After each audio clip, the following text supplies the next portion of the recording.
কিন্তু বিশেষ করে রজব, শাবান ও রমাদান, এই তিনটা মাস রাসূল পাক সাল্লাল্লাহু আলাইহি ওয়াসাল্লাম বলেন, যখন রজবের চাঁদ উঠবে তখন তোমরা চাঁদ ওঠার সাথে সাথে তোমরা এই দোয়াটা বেশি বেশি করে পড়বা।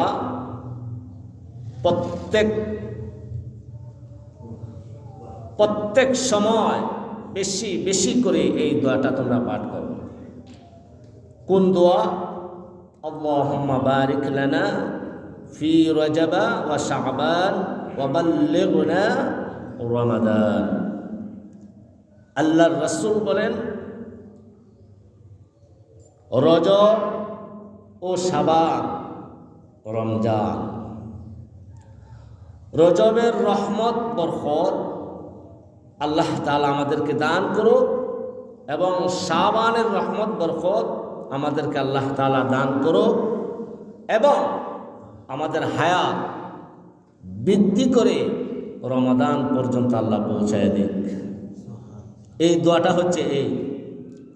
তাহলে রজব বরকতের মাস, শাবান রহমত বরকত গুনাহ মাফের মাস, আর রমাদান হচ্ছে একবারে ফিনিশের মাস।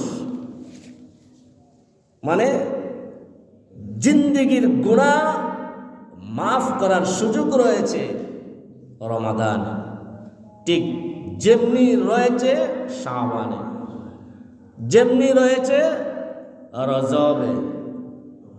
শাবান এই যে সামনে 14ই ফেব্রুয়ারি দিনগত রাত, অর্থাৎ শাবানের 14 দিন, শাবানের 14, ফেব্রুয়ারিরও 14 দিনগত রাত। এই যে লাইলাতুল বরাত, লাইলাতুল বরাত এমন একটা রাত মুসলিম উম্মার জন্য অত্যন্ত গুরুত্বপূর্ণ একটি রাত। এই রাতে রাসূল পাক সাল্লাল্লাহু আলাইহি ওয়াসাল্লাম বলেন, আল্লাহ তাআলা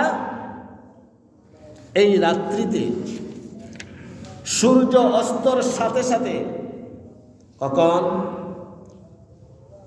সূর্য অস্ত হওয়ার সাথে সাথে আল্লাহ তাআলা প্রথম আসমানে চলে আসেন। আল্লাহ তাআলা প্রথম আসমানে চলে এসে তার বান্দা বান্দীকে ডাকতে থাকেন। কি ডাকেন? কি বলেন?